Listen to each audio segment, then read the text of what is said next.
আজকের ঘটনা জিনকন্যা। আমি আমি কে? বেশ কিছুক্ষণ চুপচাপ, কোনো উত্তর নেই। তারপর একটা দীর্ঘশ্বাস ফেলার শব্দ। আমি আবারও জিজ্ঞেস করলাম, আমি কে? কথা বলছেন না কেন? আবারও উত্তর এলো, কেন আমি? আমি কে? আমি আবারও ভয়ে ভয়ে প্রশ্ন করলাম, আমি কেউ না। তবে আমার ঘরে কি করছেন?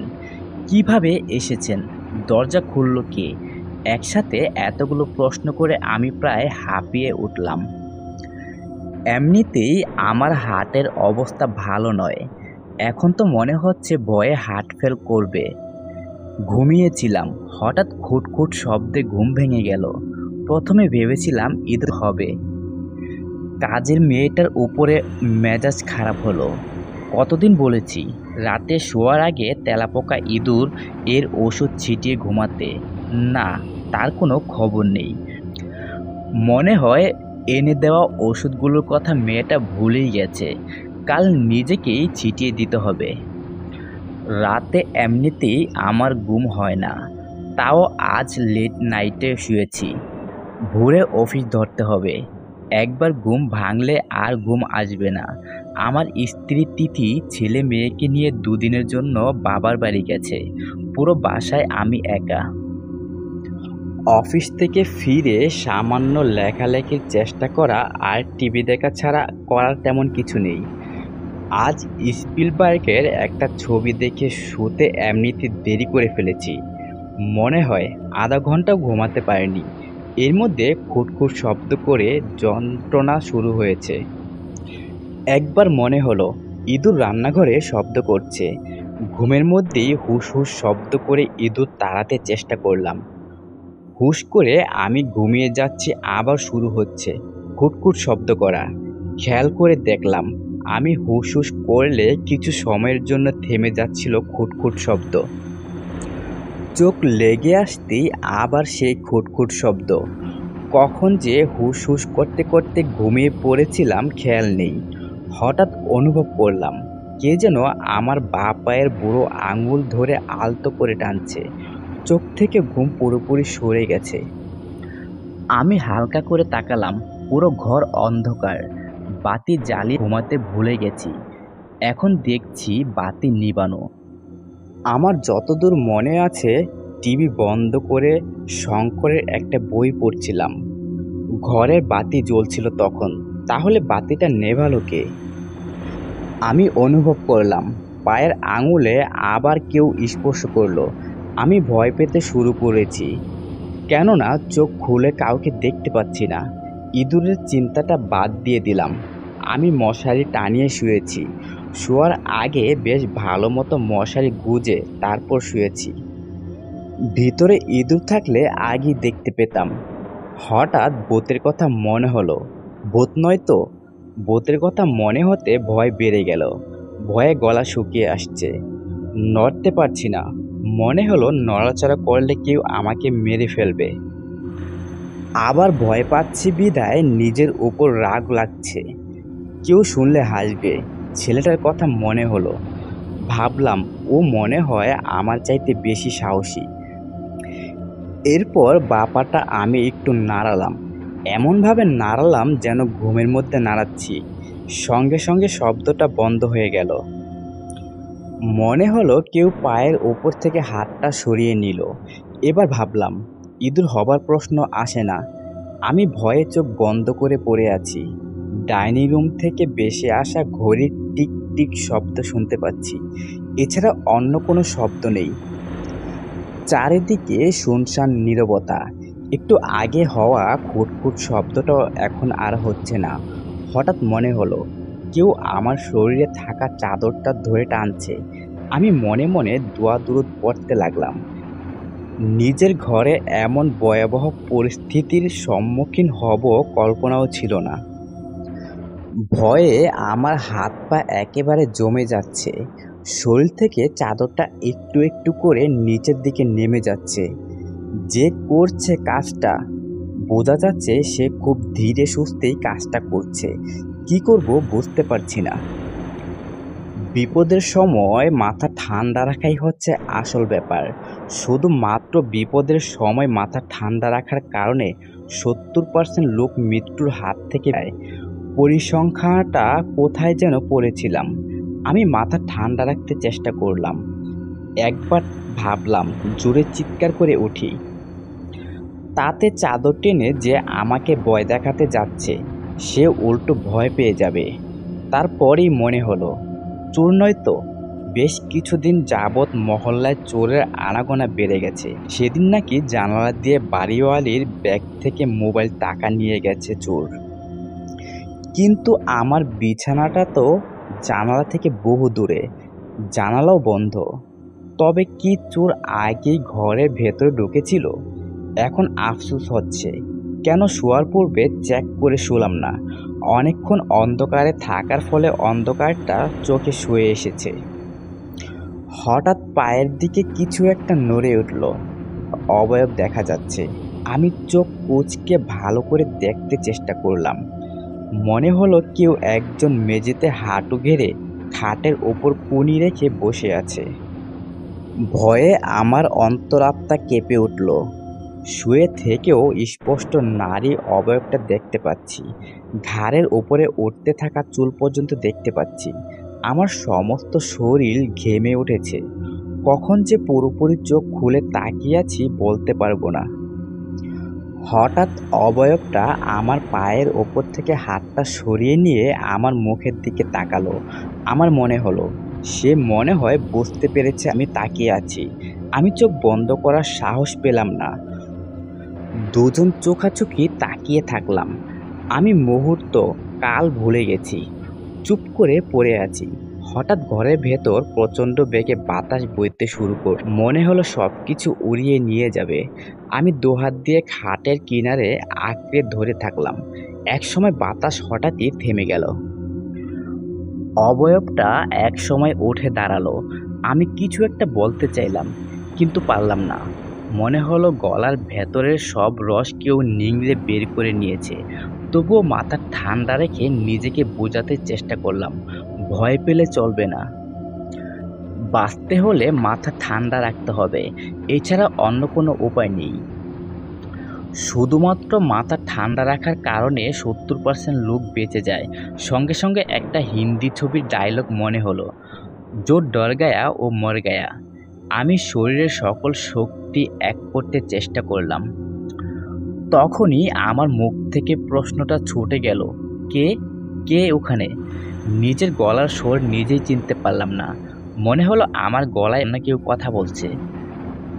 আমি আবারও একই প্রশ্ন করলাম, কে? কে ওখানে? এবার মৃদু একটা হাসির শব্দ ভেসে এলো। আমি আবার জিজ্ঞাসা করলাম, কে? উত্তর এলো আমি। খুব আস্তে উত্তর এলো। কেউ খেয়াল না করলে শুনতে পেত না।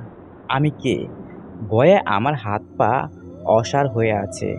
আমি কেউ না বলে অবয়বটা হেসে উঠল, যেন নিরুন হয়ে কানে বাজছে। আমি মুগ্ধ হলাম। তিথির বাসায় অতি তাড়াতাড়ি মুগ্ধ হয় গাধা মানবরা। নিজেকে আমার কাছে গাধা মানব মনে হলো। আমি কিন্তু ভয় পাচ্ছি। দয়া করে বলুন আপনি কে? নিজেকে কেমন শিশু শিশু মনে হলো। এবার কোনো উত্তর এলো না। তবে অবয়বটা উঠে গিয়ে ঘরের মাঝখানে রাখা রকিং চেয়ারটাতে বসে পড়ল। আমি মশারির ভেতর থেকেও দেখতে পাচ্ছি চেয়ারটা দুলছে। কেউ একজন হেলান দিয়ে বসে আছে চেয়ারটাতে। আমি স্বপ্ন দেখছি না তো? হাত নাড়িয়ে চিমটি কাটার শক্তি বা সাহস কোনোটাই পেলাম না। শুধু ফেলফেল করে তাকিয়ে আছি চেয়ারটার দিকে। পৃথিবীতে কোনো কিছুই যেমন স্থায়ী নয়, তেমনি আমার ভয়টাও স্থায়ী হলো না। খুব ধীরে ধীরে ভয়টা কেটে যাচ্ছে। গুনগুন করে একটা শব্দ হচ্ছে। মনে হলো আমার ঘরে থাকা অবয়বটা গান গাইছে, কিন্তু আমার পরিচিত কোনো স্বরে নয়, অচেনা কোনো সুরে। তিথি যেমন ঘরে কাজ করতে করতে আপন মনে সুর ভাজে, তেমনি আমি সুরটা ধরতে চেষ্টা করে পারলাম না। এমন সুর আগে কখনো শুনিনি। তবে সুরের মাদকতায় বেসে গেল পুরো ঘর। আমি চোখ বন্ধ করে গান শুনছি আর ভাবছি কি করা যায়। একবার মনে হলো হাউমাউ করে কেঁদে কেটে যদি মাপ চাই তবে কেমন হয়। নিজেরই পছন্দ হলো না ব্যাপারটা। আমার মাথা কাজ করতে শুরু করছে, চিন্তা করতে পারছি দেখে ভালো লাগলো। একবার ভাবলাম হ্যালোসিনেশন নয় তো। নিজের মুখ দিয়েই বিরক্তিসূচক শব্দ চোখ বের হয়ে এলো। সঙ্গে সঙ্গে অবয়বটির দুল খাওয়া বন্ধ করে দিয়ে আমার দিকে তাকালো। আপনি কে? দয়া করে বলবেন। মনে হলো একটা দীর্ঘশ্বাস পড়ল। এভাবে অযাচিত ভাবে কাউকে আমার ঘরে দেখে আমি ভয় পাচ্ছি এবং অস্বস্তি বোধ করছি। দয়া করে বলুন আপনি কে? আর আমার কাছে কি চান? তখন অবয়বটি কথা বলে উঠল, আমাকে ভয় পাবার কিছু নেই। আমি তোমার কোনো ক্ষতি করব না। তুমি ঘুমাও। এই বলে আবারও সেই হাসির শব্দ। কিন্তু এভাবে কেউ ঘরে বসে থাকলে তো আমার ঘুম আসবে না। ওই অবয়বটি বলল, তাহলে কি আমাকে চলে যেতে বলছেন? আমি আবার বললাম, আপনি কে? কেন এসেছেন তা যদি বলতেন। আমি কৌশলে প্রশ্নটা এড়িয়ে গেলাম। আমি আফরোজা। এসেছি টাকা ফুল শহর থেকে। আমি মানুষ সম্প্রদায়ের কেউ নই। আমি জিন সম্প্রদায়ের মেয়ে। বলে মেয়েটি হেসে উঠল। জিন? শুনে আমি কেঁপে উঠলাম। কোথা থেকে হালকা চাপা ফুলের মিষ্টি ঘ্রাণ ভেসে আসছে। পুরো ঘর মো মো করছে। হাসির শব্দে আমি আবার বিমোহিত হলাম। আপনার হাসিটা অনেক সুন্দর। আমার মুখ ফসকে বের হয়ে গেল কথাটা। নিজেকে আবার কেমন হাবলাও মনে হলো। তিথির কথা মনে হলো, ও যদি জানে গভীর রাতে ঘরে বসে আমি কোনো জিন মেয়ের হাসির প্রশংসা করেছি, তাহলে ও কি করবে? আপনার স্ত্রীর কথা ভাবছেন? আমি মাথা নাড়লাম। খুব ভালোবাসেন বুঝি? এই বলে মেয়েটি হাসতে লাগলো। রকিং চেয়ারটি আবার দুলছে। আমি কিছু বলার আগে মেয়েটি বলল, এখন কি আপনার ভয় লাগছে? আমি না বললাম। আমি মিথ্যা বললাম। মানুষটা খুব সহজে মিথ্যা বলতে পারে। বলে মেয়েটি আবার হাসছে। মিথ্যা বলে ধরা খাবার জন্য কেমন যেন লজ্জা লাগছে। আমার একবার মনে হলো বাতি জ্বালাবো কিনা। দয়া করে বাতি জ্বালাবেন না। আমি বাতি সহ্য করতে পারি না। আর কিছুক্ষণ পর আমি চলে যাব। আমি চমকে উঠলাম। এই যে দেখছি আমার থট করতে পারছে। আপনি কেন এসেছিলেন? আমি প্রশ্ন শেষ করতে পারলাম না। এমনিতে তো আসেনি। আছে, একটা কারণ আছে। কী কারণ? আমি কারণ জানার জন্য অস্থির হলাম। আমার ইচ্ছে হচ্ছে মেয়েটিকে দেখি। মেয়েটি বলল, আমাকে দেখতে ইচ্ছে হচ্ছে তাই না? মেয়েটি হাসতে হাসতে বলল, জি। আমি ছোট করে উত্তর দিলাম, আমাকে না দেখাই ভালো। আমরা দেখতে মানুষের মতো নই। আমরা হচ্ছি আগুনের তৈরি, আর মানুষ হচ্ছে মাটির। আমাদের কোনো নির্দিষ্ট কোনো আকৃতি নেই। আমরা যে কোনো আকার ধারণ করতে পারি, যে কোনো জায়গাতে যেতে পারি, শুধুমাত্র আসমানের নির্দিষ্ট একটা সীমা পর্যন্ত। তাহলে এটা কি আপনার আসল আকৃতি নয়? না। আপনি কি তাহলে মেয়ে নন? আমি মেয়ে জিন। আমাদের মধ্যে ছেলে মেয়ে দুটো প্রজাতি আছে। মানুষের মধ্যে আছে তিনটি। মানুষের মধ্যে তিনটি, একটি নারী এবং অন্যটি পুরুষ। আমি আরেকটি খুঁজে পেলাম না। মাথা কাজ করছে না। আমি এখন যাব। কেন এসেছিলেন তা তো বললেন না। আরেকদিন বলবো। তার মানে এখনই চলে যাবেন? হ্যাঁ, আজানের সময় হয়ে এসেছে, আমি যাই। মনটা খারাপ হয়ে গেল। এমন সময় মসজিদ থেকে ফজরের আজান ভেসে এলো। মেয়েটি হঠাৎই হাওয়ায় মিলিয়ে গেল। আমি তড়িঘড়ি করে উঠে বাতি জ্বালালাম। না, কেউ নেই। চেয়ারটা দুলছে।